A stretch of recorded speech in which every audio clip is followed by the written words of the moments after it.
Claro, a todo el mundo no pasa ese momento que tú en verano y hacen 40 grados y ves a alguien corriendo y tú piensas a las 3 de la tarde, este tío está loco. Pero a lo mejor no es que esté loco, a lo mejor se está preparando como tú has dicho. Y te ve a alguien en la Cruz de la Muela y dirás, este está loco. Pero no es que está loco, es que se está preparando para algo similar o coger ese acondicionamiento. A mí me ha pasado ir por Torrevieja a las 2 del mediodía, en agosto corriendo, la terraza llena y la gente te mira y no te señalan, pero sabes que estás pensando, ese es un normal, ¿qué hace corriendo a las 2? Incluso me ha pasado pararme la policía, mira, te voy a contar una anécdota. La policía me ha parado alguna vez que otra y me ha dicho, ¿sabes que está con esta temperatura? Y explicarle lo que estoy haciendo, decirme, vale, continúe. Me ha parado. Pero es que una vez me cogió una mujer mayor, se me cruzó, iba corriendo por ahí por la zona de la Veleta y yo iba corriendo, no sé, serían las 2:30 o algo así, un día de julio, agosto, pero muy caluroso. Y una mujer de frente y vi que yo me hacía para la izquierda y la mujer venía de frente y se me iba poniendo en medio. Y parecía a mi madre, tío. Conforme pasé, me agarró, que qué hacía corriendo a esa hora, que me iba a dar algo, que no sé qué. Empezó a gritarme, pero fue como, digo, no estoy entendiendo nada. Señora. Claro.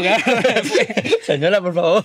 Ha sido así todo. Y fue como, vale, yo lo entiendo porque también te digo que si yo estoy en la posición contraria, yo pensaría, diría, hostia, no tiene horas del día.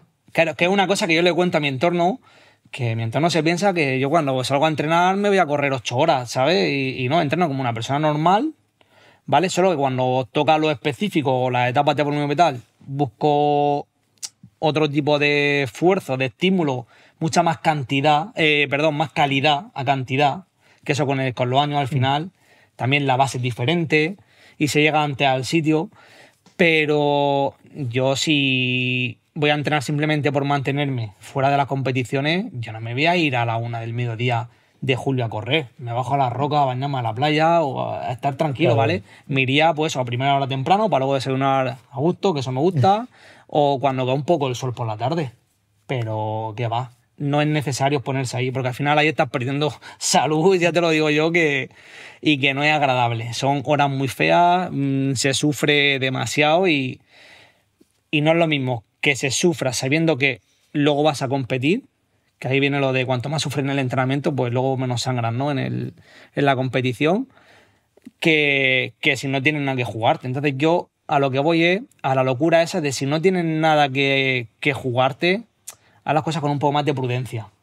Simplemente es lo que digo, porque más que nada por tu salud, por cuidarte un poco, protegerte, y que no es necesario, tío, porque sí, el riesgo que está hay. muy guay que yo te contara esto y que mañana se me coja una mochila con 20 kilos y se me vaya a hacer eso. Que Juanmi puede hacerlo y también. No hacerlo, directamente no hacerlo. No hacerlo, ¿vale?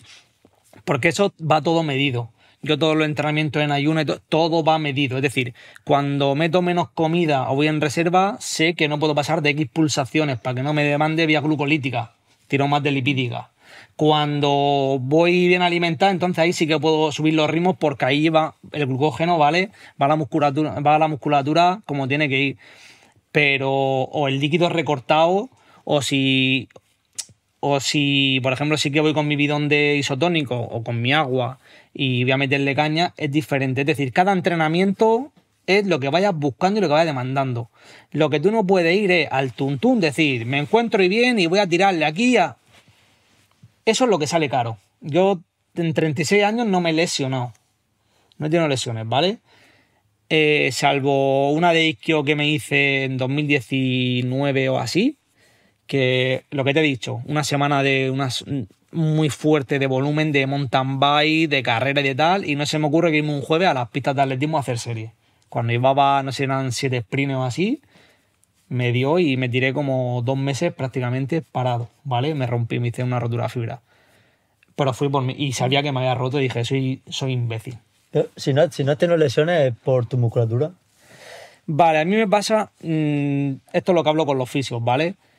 Cuando yo dejo el fútbol, hay un periodo muy potente, en el que hago mucho entrenamiento de hipertrofia, hago muchas pesas. De hecho, yo te puedo enseñar fotos mías desde que tengo 15 años hasta ahora y dirías, no es el mismo.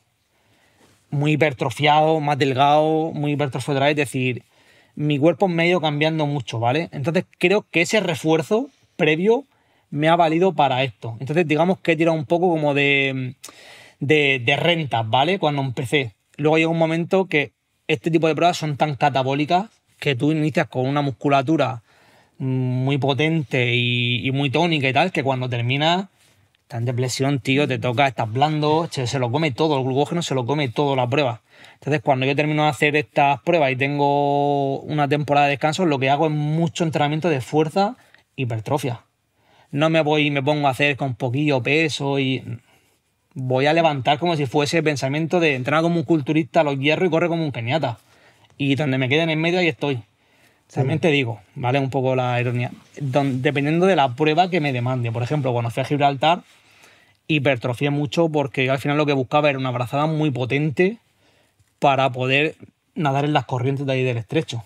Entonces, que desarrollé mucho hombro, brazo, pectoral, la espalda, y me puse en 80 y competí en 83 kilos, 84, y yo mido un 80, prácticamente estoy ahí. Entonces, cuando fui a Sable vine en 61 kilos. Cuando hice el 24 horas del poli, estaba en 72. Mi peso fuera de competición suele ser de 75, 76, ¿vale? En competición lo ajusto a 72, cerca de 70. Y las semanas previas a competir gano peso falso, que se le dice, ¿vale? Sí. Que es como crear unas reservas que el cuerpo aún no le da tiempo a absorber, que te va a valer durante la primera etapa, los primeros kilómetros, porque no olvidemos que si entras muy justo de peso y con un porcentaje de grasa muy bajo, estás en riesgo, porque puedes enfermar durante la prueba y no recuperar. Y tú lo que necesitas es una capacidad de, conforme termine la prueba, al día siguiente recuperarte. Tú no puedes terminar una prueba y tirarte 2 semanas que no puedas moverte y con fiebres y tal. Eso está mal. Ahí has gestionado mal la prueba desde el principio, desde que empezaste a prepararla y sobre todo la semana anterior, en cuanto a hidratarte con el isotónico, agua y en el durante, ¿vale? Yo he terminado pruebas fuertes y sí, no habré podido andar porque he perdido toda la uña, pero yo he hecho vida normal. Incluso han habido pruebas que he terminado un ultramarathon y a los 3 días he salido a soltar piernas, a correr y la bici y tal. Esa es la diferencia. Es decir, el cuánto tardas en recuperarte. Aparte, es un indicativo también de tu capacidad de entrenamiento, porque el entrenamiento al final se mide por la capacidad que tienes en recuperarte.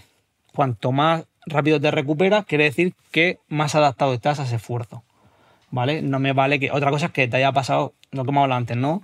Una situación inusual de, ostras, he ido corriendo, me he doblado el tobillo, ya no puedo correr al ritmo, estoy andando, pero voy a llegar.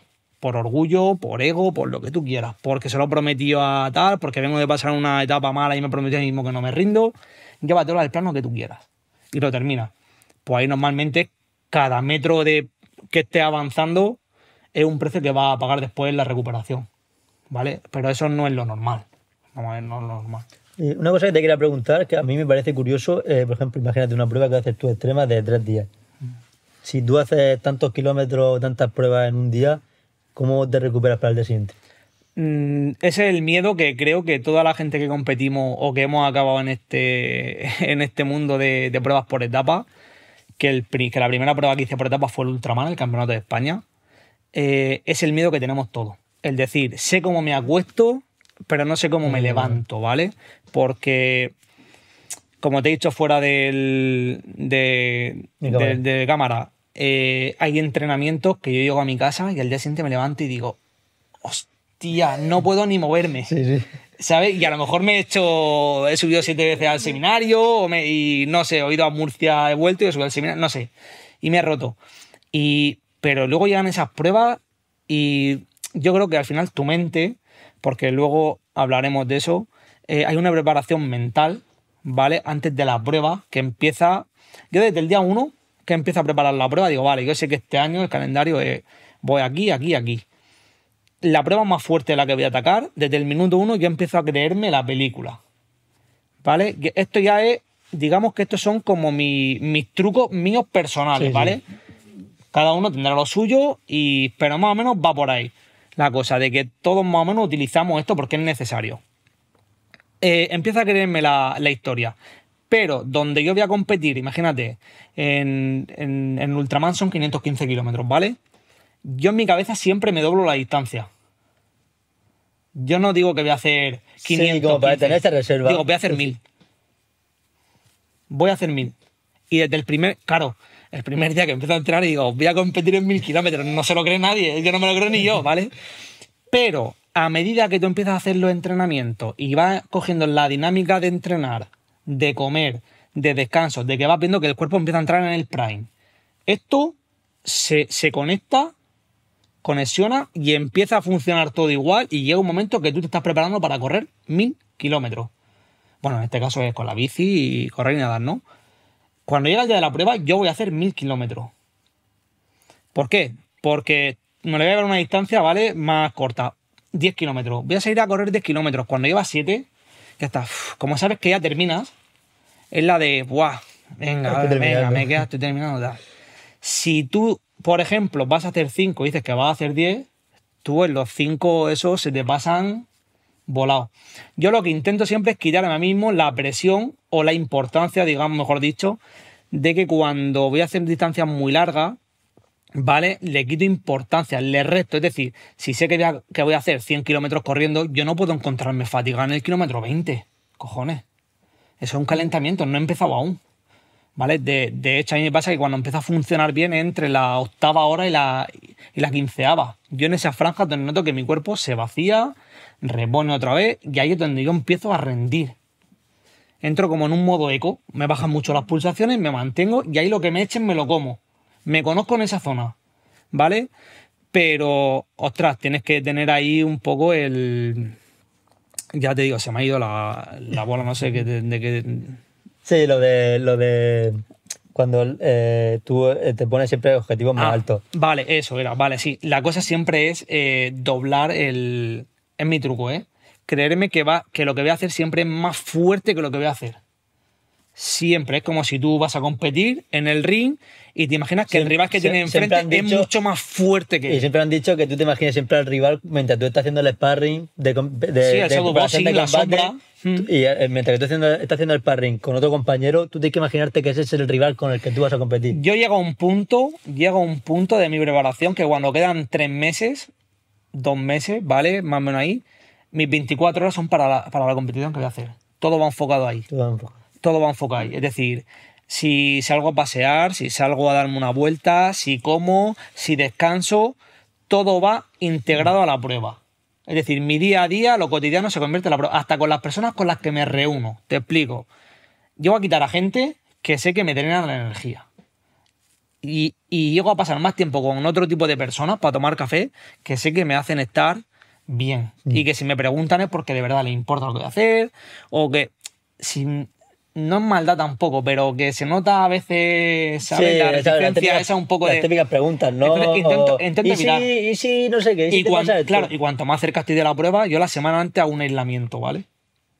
Esto es una cosa que hago yo, cada uno. Yo hago un aislamiento, me voy a Torrevieja y hago un aislamiento.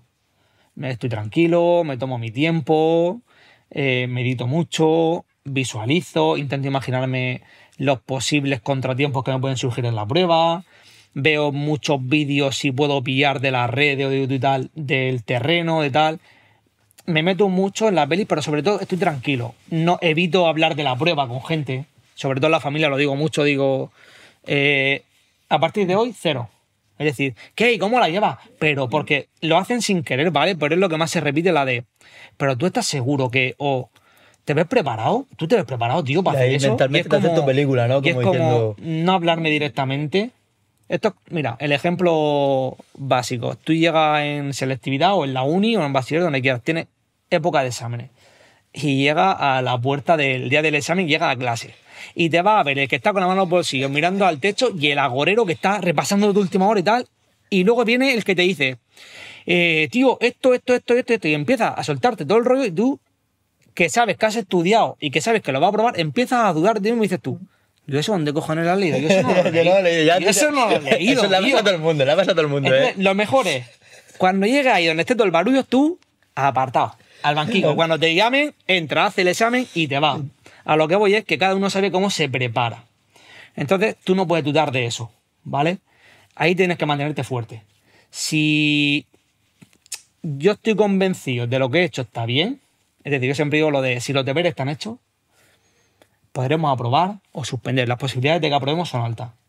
pero no exime que no podamos suspender porque me he puesto nervioso, me he bloqueado, lo que sea, ¿vale? Entonces, lo más importante para mí es dejar los deberes hechos.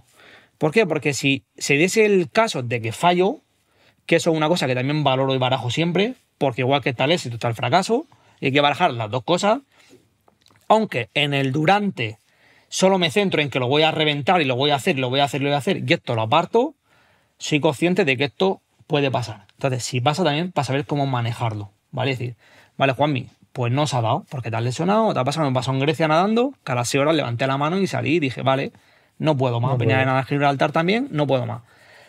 Pero duermo tranquilo. ¿Por qué? Porque he cumplido y he hecho todos los deberes. Y lo que me tocaba de entrenamiento los he hecho. Y me he cuidado como tenía que cuidarme y he dado lo que podía. Entonces, si se me ha quedado grande o había un contratiempo con el que no he podido lidiar por cosas mayores, no pasa nada. Ahora, te viene que es el cumpleaños de no sé quién y te toca entrenar al día siguiente y te vas de cumple o de cena o de comida, lo que sea, y al día siguiente ya no vas a entrenar porque estás cansado y empieza a faltar esos días, como luego, yo esto te hablo desde mi perspectiva, si el día de la prueba yo pincho, que sepas que mi cabeza se va a ir a eso. Y va a empezar. He fallado porque tenía que haber entrenado aquel día y me fui ahí. Y no hay peor cosa que ese remordimiento, tío. Entonces yo prefiero el dolor de haberlo intentado y haber no lo conseguido, ¿vale? Al dolor de arrepentirme y de haber no hecho los deberes. Porque luego sabes que has fallado porque eres gilipollas. Y esto son conversaciones que tengo conmigo mismo, ¿vale? Que suena un poco, yo no veo a la gente, tú tienes que... Yo es conmigo mismo, ¿vale? Porque me exijo mucho, es verdad. Porque también soy consciente que a las pruebas a las que voy no son de broma. Entonces, o me empiezo a exigir yo porque nadie va a venir. De hecho, al contrario, la gente que me va a venir va a intentar alejarme de ese tipo de pruebas, obviamente por mi protección, por mi salud, porque no lo entienden. Y bueno, lo hacen con toda la buena fe del mundo, ¿vale? Yo al final, si voy ahí es porque considero, una, que soy capaz de hacerlo, dos, que tengo unas condiciones que son factibles para poder competir, y tres, porque me llama la atención y me da un crecimiento y me hace sentir cosas que fuera de ahí no llego a ese nivel. El Juanmi que aparece en ese tipo de competiciones no existe fuera de esas competiciones. Existe el disciplinado, el comprometido, el que es resolutivo en el trabajo, el que se gestiona bien y tal, porque esas son cosas que puedes extrapolar. Pero aparece un Juan mucho más espiritual y no sé, mucho más guerrero, digámoslo así, que es capaz de hablar con los dioses, firmar la muerte, es decir, una película que te monta rollo épico, pero es que es necesario. Porque si no, no llega a esos niveles, a esos umbrales, ¿vale?